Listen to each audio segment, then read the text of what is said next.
देखिए दोस्तों, आज की जो वीडियो में हम पढ़ेंगे वो माध्य पढ़ेंगे। ठीक है, तो माध्य जैसे आप लोग पढ़े होंगे 8-9 क्लास में पढ़े होंगे। माध्य को बनाने के लिए आप सरल तरीका जानते हैं कि माध्य बराबर, जैसे हम लोग पढ़े हैं, ये हम 10th क्लास का पढ़ रहे हैं। ठीक है, 10th क्लास का पढ़ रहे हैं। तो माध्य बराबर आप लोग पढ़े होंगे सभी प्रेक्षणों की संख्या, सभी प्रेक्षणों का योग, सभी प्रेक्षणों का योग बटा होता है सभी प्रेक्षणों की संख्या, सभी प्रेक्षणों की संख्या है। ये माध्य पढ़े होंगे आप लोग। ठीक है, 9th में पढ़े होंगे, 8 में पढ़े होंगे, 7 में पढ़े होंगे, 6 में पढ़े होंगे। तो ये जो माध्य होता है ये थोड़ा सा कॉस्टली टाइप का पड़ता है, लेकिन वही अगर हमको बनाना हो वर्गीय, ठीक है, वर्गीकरण विधि से, मतलब जैसे एक होता है विदाउट वर्गीकरण, एक होता है वर्गीकरण होता है। ठीक है, वर्गीकरण होता है। तो अगर हमको वर्गीकरण के माध्यम से अगर बनाना हो तो कैसे बनाएंगे?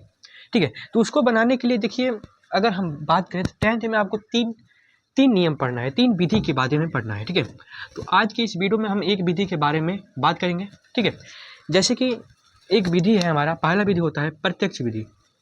प्रत्यक्ष विधि होता है। ठीक है, प्रत्यक्ष विधि पहला विधि का क्या नाम हो गया, तो कहेंगे प्रत्यक्ष विधि। दूसरा एक विधि होता है जिसे पग विचलन विधि कहते हैं। नहीं तो पहले, इससे पहले आता है एक प्रत्यक्ष विधि, एक आता है आपका तीसरा पग विचलन विधि, और एक आता है आपका, एक विधि आता है आपका, यार दिमाग सड़ गया, कल्पित विधि। ठीक है, कल्पित विधि। ठीक है, कल्पित विधि। ठीक है, कल्पित माध्य विधि इसे कहते हैं, या आप इसे कल्पित विधि भी कहते हैं। ठीक, मध्य विधि से थोड़ा सा भारी पड़ता है, उससे थोड़ा सा आसान कल्पित विधि से, और सबसे आसान जो पड़ता है वह पग विचलन विधि से पड़ता है। ठीक है, लेकिन इसमें कई इक्वेशन होते हैं जिसके माध्यम से आप पग विचलन विधि, ठीक है, पग विचलन विधि और कल्पित विधि को आप बना सकते हैं। लेकिन ये थोड़ा सा आसान टाइप का पड़ता है, लेकिन थोड़ा सा अगर हम कहें तो टाइम थोड़ा ज़्यादा लगता है। लेकिन उस समय में उसमें जो होता है, दो जो विधि है उसमें थोड़ा सा टाइम कम लगता है। तो आइए शुरू करते हैं। तो प्रत्यक्ष विधि से इसको हल करेंगे। तो प्रत्यक्ष विधि से हल करने के लिए आपको दो बारंबारता तो रहेगा, एक और आपको चीज़ निकालना पड़ेगा जिसे वर्ग चिन्ह कहते हैं। अभी ये वर्ग चिन्ह क्या होता है? ठीक है, वर्ग चिन्ह आपने 9th क्लास में पढ़ा होगा। ठीक है, आप 9th क्लास पढ़ के आए होंगे। वर्ग चिन्ह को कहते हैं इसको हम एक्स से प्रेजेंट करते हैं, एक्स से। ठीक है, एक्स, ओके, इसे एफ आई मान लीजिए। ठीक है, ये एफ आई होता है, ये एक्स आई होता है। ठीक है, एफ आई एक्स आई। तो वर्ग चिन्ह जो होता है, वर्ग चिन्ह का जो फॉर्मूला होता है वो होता है ऊपरी सीमा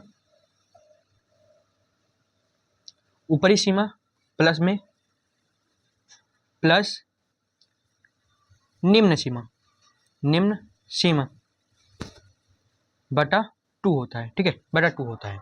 अब देखिए इसमें, अब ये ऊपरी सीमा और निम्न सीमा क्या होता है, तो आप ये देखिए पहले, इसमें जो ऊपरी सीमा होगा, ऊपरी सीमा 25 और निम्न सीमा आपका 10 हो जाएगा। ठीक है, ऊपरी सीमा 25 और निम्न सीमा 10 हो जाएगा। ठीक है, तो पहले में दिखेंगे हम, तो 25 है हमारा, 25 क्या है, तो कहेंगे ऊपरी सीमा, तो कहेंगे 25, तो 25 प्लस में 10 बटा में 2, तो 25-10 हो जाएगा आपका, 25-10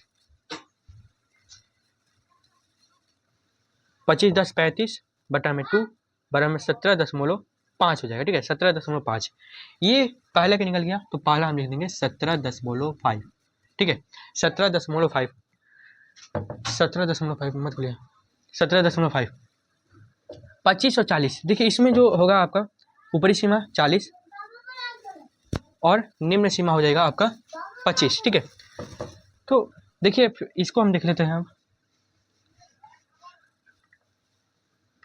40 प्लस में 25 बटा में 2 बराबर हो जाएगा आपका 65 हो जाएगा, 65 बटा 2 बराबर, आप अगर देखिए इसको जब हल करेंगे आ जाएगा 32.5। ठीक है, 32.5, ओके, तो यहाँ पे लिख देंगे 32.5। ठीक है, और इसमें देखिए ऊपरी सीमा 55 और निम्न सीमा 40 हो जाएगा। ठीक है, इसको भी लिख लेते हैं, इसको हल करते हैं, 55 प्लस में 40 बटा में 2, इसका जो आ जाएगा 195 बटा 2 आ जाएगा, जिसको हल करेंगे तो कितना आ जाएगा आपका, इसको हल करेंगे तो कितना आ जाएगा, तो कहेंगे 4, ठीक है 4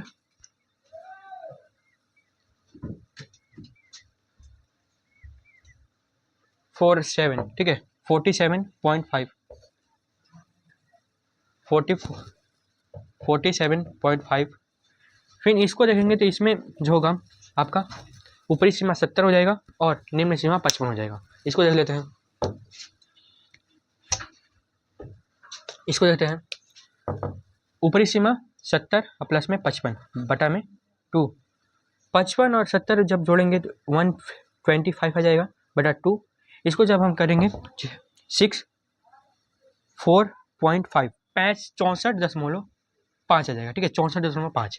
ओके ओके, लेकिन अगर ये निकालने में आपको टाइम लगेगा तो आप क्या कीजिएगा ना कि इसका जो अंतर दिखेगा वर्ग अमाप बराबर होता है, माप बराबर होता है, ठीक है। देखिए ये सब करने में आपको टाइम लग रहा है, लेकिन एग्जाम में आपको टाइम सीमित रहता है, ठीक है। एग्जाम में जो टाइम होता है वो सीमित रहता है, तो इसको बनाने के लिए आप क्या करेंगे, तो वर्ग अमाप बराबर होता है ऊपरी सीमा माइनस निम्न सीमा, ठीक है निम्न सीमा। ओके, ऊपरी सीमा है आपका, पहले से इक्वेशन देखिए, ऊपरी सीमा 25 माइनस 10 बराबर में कितना हो जाएगा 15। तो जो सारा ये इक्वेशन है ये 15 का अंतर है, ये भी 15 का अंतर है, ये भी 15 का अंतर है, ये भी 15 का अंतर है, ये भी 15 का अंतर है, ये भी 15 का अंतर है, ये भी 15 का अंतर है, ठीक है। तो देखेंगे जब 15 का अंतर आ रहा है तो देखिए 17.5 में अगर 15 ऐड करते हैं तो 32.5, 15 ऐड करते हैं 47.5 और 15 ऐड करते हैं तो 64.5 आ जाता है। 64 नहीं 62 आएगा, ठीक है 62 आएगा, ठीक है 62, सॉरी माफ़ कीजिएगा 62 आएगा, 62.5, ठीक है। इसमें 15 ऐड कीजिए, कितना आ जाएगा, 15 ऐड करेंगे तो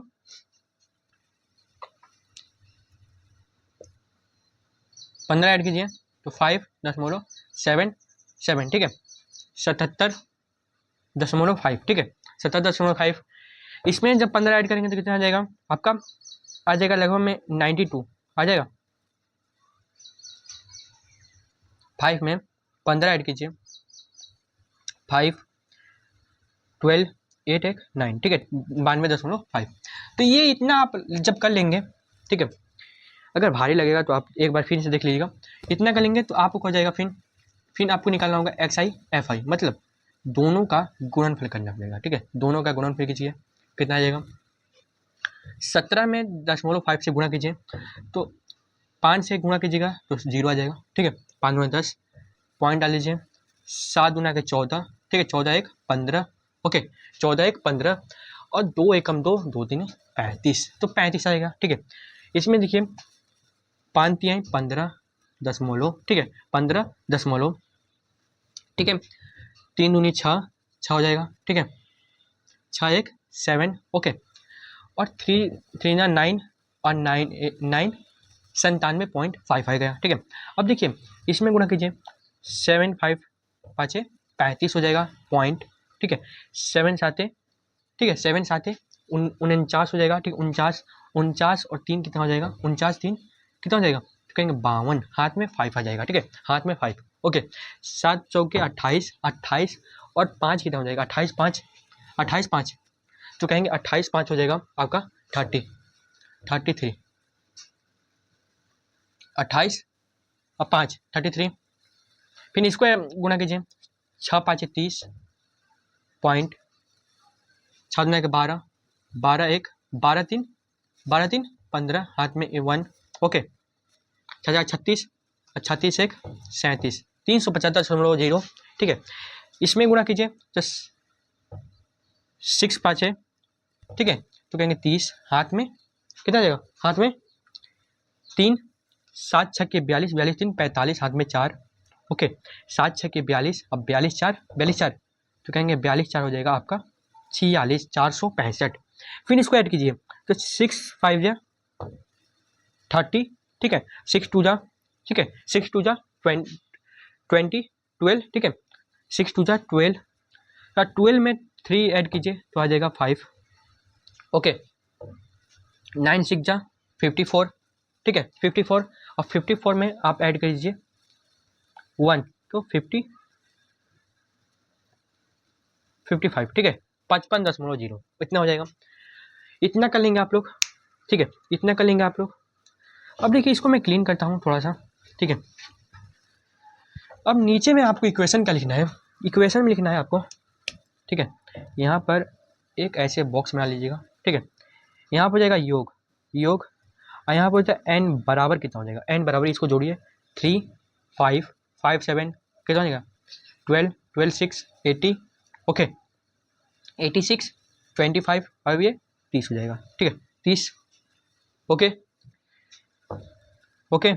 अब इसको ऐड कीजिए, इसको ऐड कीजिए, इसको ऐड कीजिएगा कितना हो जाएगा, ठीक है 5 गुना 10, हाथ में 0 10 मोलो, ठीक है 1 आ जाएगा, ठीक है 5 7 12 40 45 90, ठीक है 95 24 25 24 प्लस 5 बराबर कहेंगे कितना 90 29, ठीक है 29 और वो हो जाएगा 30, ओके। तो कितना हो जाएगा 3 हासिल, 9 3 12 3 50 7 7 22, ठीक है 22, ठीक है 28 33 33 6 6, ओके कितना गया 3 हासिल में, ओके 3 6 3 3 6 10 50, ठीक है 50 और 3 कितना हो जाएगा 80 आ जाएगा, ओके 860, ठीक है 1860 हो जाएगा।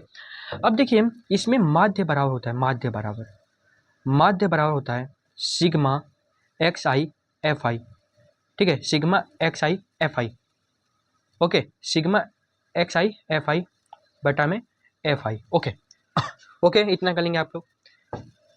सिग्मा एफ आई देखिए ये जो होता है, ये जो मान होता है ये सिग्मा ऐसे, हालांकि सिग्मा जो होता है इस फॉर्मेट ऐसे, ठीक है sigma x I F I का जो मान होगा ये होता है, ठीक है। तो सिग्मा एफ आई का मान हो गया 1860 बटा में 30, ठीक है। इसको जब करेंगे काउंट तो हो जाएगा 3 6 जा 80 और 3 2 जा 6, ठीक है।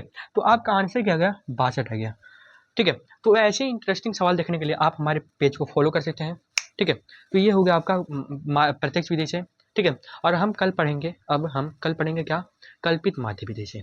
तो आज के लिए बस इतना ही। तो ये बताइए बना लेंगे आप लोग, एक क्वेश्चन मैं यहाँ पर देता हूँ, आप लोग बनाइएगा, ठीक है ओके। तो मिलेंगे अगले वीडियो में, तब तक थैंक्स, धन्यवाद, टाटा बाय बाय।